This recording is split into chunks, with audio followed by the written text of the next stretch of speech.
Halo, kembali ke channel Staronsius, channelnya pecinta Toyota Starlet. Kali ini saya akan membahas tentang ganti oli kompresor AC. Loh, kok ada ya ganti oli kompresor AC? Memangnya kompresor pakai oli, kompresor AC pakai oli ya? Dan kalau emang bener pakai oli, gimana cara ngeceknya? Kalau ngecek mesin, oli mesin kan gampang, tinggal tarik sticknya, kelihatan penuh atau tidak, kelihatan.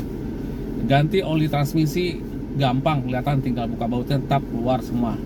Nah, kalau ganti oli kompresor AC, nggak banyak yang tahu. Yang tahu biasanya cuma tukang AC. Saya jamin, yakin. Orang awam taunya cuman tambah freon, udah nggak ada lagi. Taunya kalau AC nggak dingin, kurang freon, tambah freon. Makanya kadang sok tahu nih yang punya mobil, datang ke tukang AC, gara-gara bang, AC saya kurang dingin, tambah freon. Ya udah, karena mintanya tambah freon, ditambahlah freonnya sama si tukang AC. Tambah tuh freon, si pemilik mobil nyaksin sendiri ya.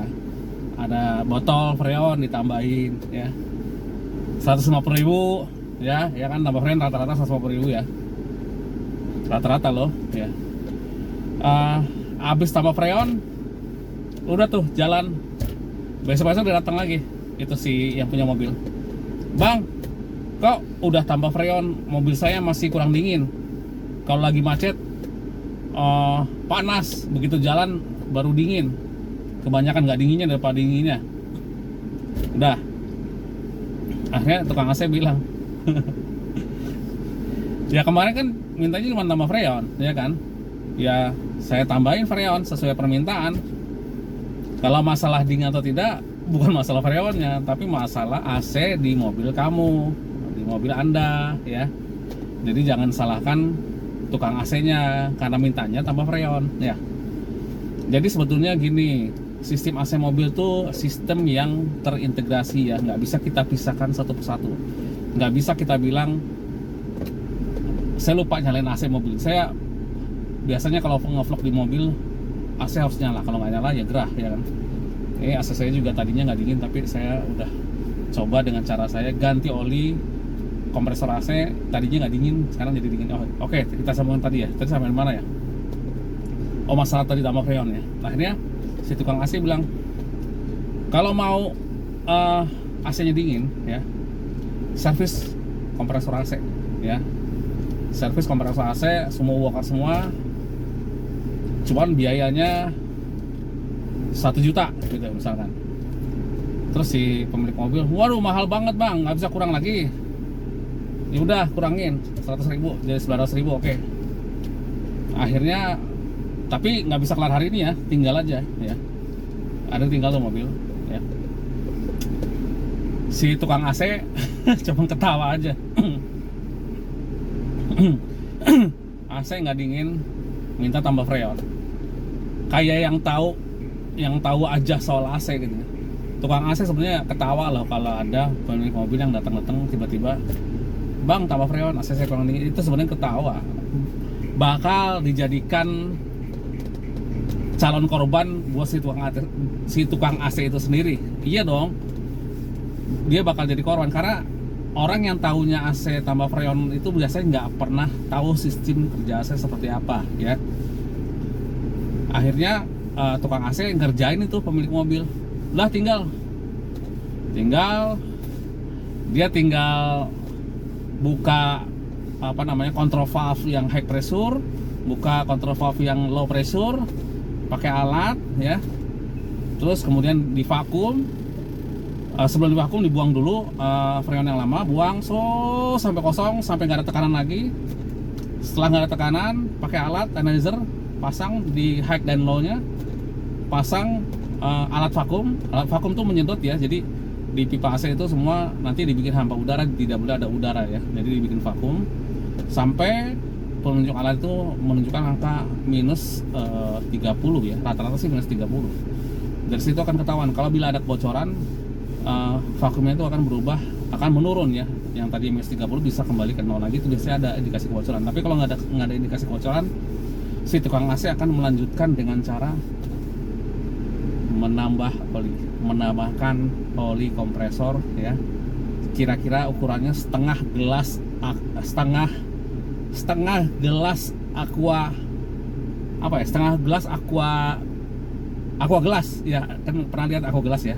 Setengahnya si aqua gelas itu dimasukkanlah tuh, karena memang sudah divakum, otomatis pada saat dibuka alatnya, dia akan nyerot masuk ke dalam jalur pipa AC. Setelah masuk semua oli kompresor AC, udah tutup lagi, nyalain mesin, nyala running, baru dikasih tekanan sedikit oleh botol freon ya. Botol freon berarti botol yang kecil-kecil itu. AC langsung bekerja, berputar terus, mensirkulasikan oli yang tadi sudah tambahkan sampai masuk ke bagian kompresor ya. Terus sampai kurang lebih, biasanya kalau dari kosong itu 2 botol freon ya biasanya, sampai akhirnya mencapai 2 botol. Kita setting RPM di RPM tertentu ya, sekitar ya lebih bagus sekitar antara 1000 dan 1500, 2000 sih bagusnya, biar lebih cepat sirkulasinya. Tetap menggunakan alat analyzer untuk mengawasi tekanan yang terjadi ya. Jadi kita lihat, kita awasi pada saat kompresor AC bekerja itu, tekanan yang di load itu harus mencapai antara 30 sampai 35 PSI ya.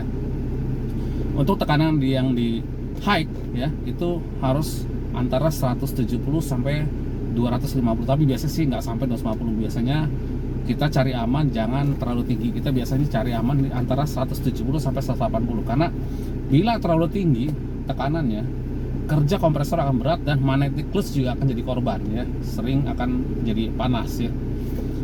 Setelah kita setting semua, tekanan dari yang high pressure-nya berada di angka 170-175, dan untuk yang low pressure-nya berada di angka sekitar 35. Biasanya kalau kompresor baru sih bisa sampai 30 PSI ya, tapi biasanya kalau untuk kompresor yang udah lama, apalagi yang sudah berumur, itu biasanya di atas 30 ya, bisa 35 bahkan bisa sampai 40 ya.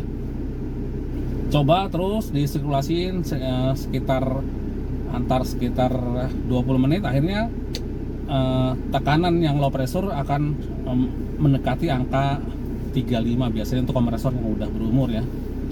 Dan setelah mendekat angka itu, kita akan coba menyiramkan air di bagian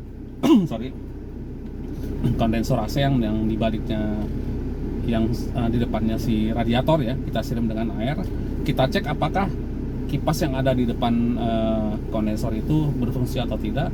Karena kalau tidak berfungsi, percuma AC tidak akan bisa dingin, karena disitulah pembuangan panas terjadi dari dalam kabin di keluar kabin. Jadi mutlak extra fan dari kondensor AC harus berputar dengan normal dan menghembuskan angin yang cukup untuk mendinginkan si kondensor. Setelah kita kasih air dan ternyata jarum pressure berada di angka sekitar 35, dan saat kita naikkan pedal gas 2000 rpm, dia seiring dengan pedal gas kita tekan, dia akan menurun menuju angka 30 ya.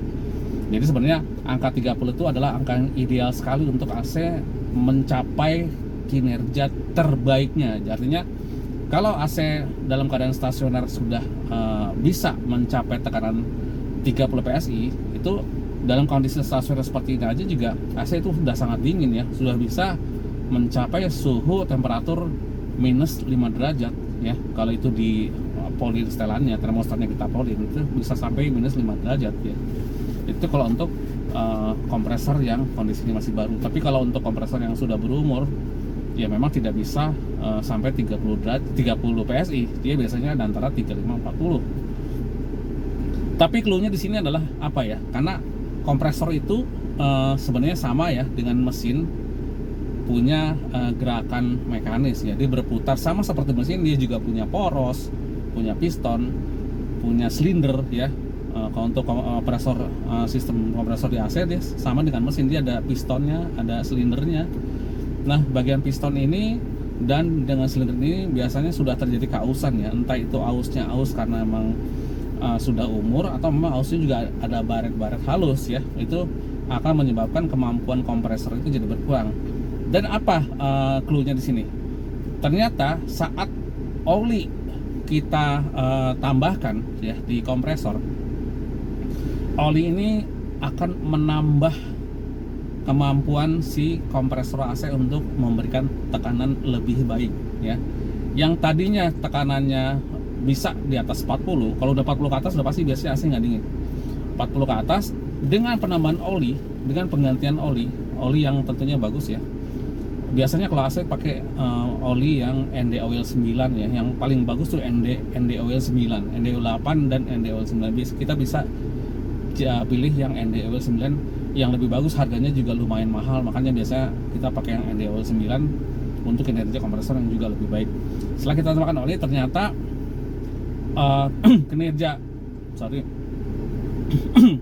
kinerja kompresor itu ternyata bertambah baik ya, karena oli ini rupanya akan menyekat kompresi ya.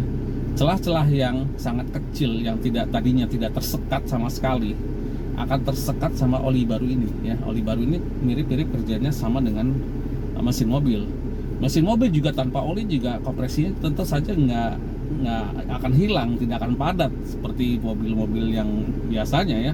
Tanpa oli mesin juga tidak akan bekerja dengan baik, tenaga juga lemah ya. Sama begitupun juga kompresor, dia tanpa oli yang bagus, tanpa oli yang cukup, tentu saja kinerja kompresor tidak akan bagus.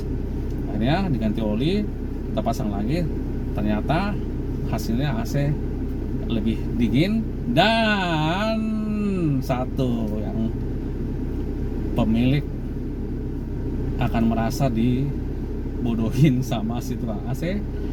Tukang AC akan bilang kompresor diturunin, dibongkar habis, dicuci habis semua, pasang lagi. Bahkan nggak lihat sama sekali kan, jadi bilang aja kompresor dibongkar segala macam ya. Jadi kerjanya kelihatannya banyak, padahal kerjanya cuma setengah jam udah kelar, nggak perlu bongkar apapun ya. Keluarlah tuh uang 900.000 dan AC dingin ya. Makanya maaf aja ya, saya bocorin rahasia ini, sorry buat tukang AC. Udahlah, saya tidak bertujuan untuk menghakimi mereka, enggak, tapi kan saya tetap aja ya, saya kan membuka sebuah kebenaran ya. Jadi kalau soal tukang AC-nya mau komplain sama saya, ya saya nggak ada urusan. Saya cuma hanya membuka aja ya, membuka hal yang banyak tidak diketahui oleh pemilik mobil. Jadi kurang dingin tambah freon, kurang dingin tambah freon. Akhirnya dibilang udah servis besar, biar semua, minta biaya 1 juta, padahal biayanya setengahnya aja pun nggak sampai. Ya udah, akhirnya sebetulnya dengan biaya yang bisa lebih murah ya, kita bisa membuat kompresor AC mobil kita jadi lebih dingin walaupun dengan kondisi kompresor yang sudah ngorok ya. Kompresor AC standar kan biasanya suaranya dak gitu kan suaranya. Itu biasanya olinya udah agak kurang ya. Tapi kalau udah diganti olinya lagi, tetap bunyi kasar, cuman bunyinya agak halus, tetap bunyi, tapi hasilnya AC tentu saja lebih dingin. Dan saya buktikan sendiri kok, ini semua di mobil saya. Ini kompresor AC saya udah pakai ada sekitar 7 tahun ya. Dari dulu beli baru bagus, enak, tekanan juga bisa 30. Tapi setelah pakai 7 tahun, performanya makin menurun. Jadi kalau lagi macet-macet siang-siang ya, tengah hari macet-macet, putaran mesin stasioner, itu AC hembusannya udah bukan hembusan AC lagi, tapi udah hembusan angin laut, angin panas. Pada saat jalan baru dia dingin lagi, baru hembusan udara puncak ya. Kalau malam sih nggak ada masalah, pasti dingin. Pagi juga nggak ada masalah. Pada setengah hari baru kerasa kalau AC itu ternyata anginnya angin laut, bukan angin puncak ya. Jadi saya sudah bocorkan rahasianya, bagaimana cara membuat kompresor yang udah rada payah, udah berumur, yang kata tukang AC harus dibongkar. Nggak perlu dibongkar sih sebenarnya, udah ganti oli kompresor. Tapi ini sebenarnya rahasia ya, sebenarnya ini rahasia tukang AC, cuman saya bocorkan, nggak apa-apa lah buat kalian kan saya juga bukan tukang AC. Kalau saya kan ahli bukan ahli ya, nggak mau dibilang ahli. Saya kan biasanya ngerjain mesin starlet, nggak biasa mengerjakan AC mobil. Jadi AC mobil ini ada ada masalahnya masing-masing ya. Masalah sistem AC ada beda ya, jangan disamakan. Misalnya ada AC kok nggak nyala segala macam, ternyata sistem kelistrikannya, sistem modularnya, ternyata kompresor nggak apa-apa ya. Jadi jangan dicampur adukan. Ada sistem kerja AC ya, ada sistem kelistrikan AC. Kelistrikan AC ini meliputi ya termostat elektrik ya. Termostat elektrik itu mengatur setelan temperatur di seberapa dingin AC itu di dalam kabin.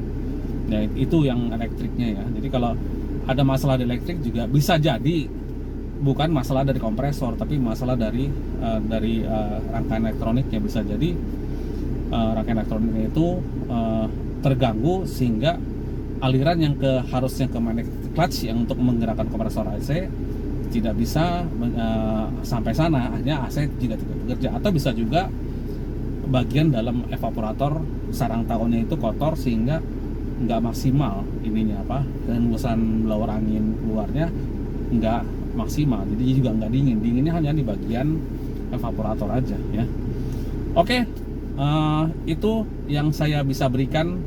Mudah-mudahan informasi ini bermanfaat bagi kalian semua pemilik mobil. Jadi bukan cuma Starlet aja ya, semua mobil sistem AC yang sama, mau mobil baru, mau mobil lama, mau mobil yang canggih, secanggih apapun tetap sama, ukurannya tetap sama ya. R134A tetap sama, nggak ada bedanya. Mau mobil apapun sama, caranya pun sama. Jadi jangan kalian dibodohin sama tukang AC ya. Jadi kalian harus lebih pintar dari tukang AC ya. Jangan gara-gara AC nggak dingin tambah freon, ya udah akhirnya udah kerjain sama tukang AC. Oke, sampai di sini aja.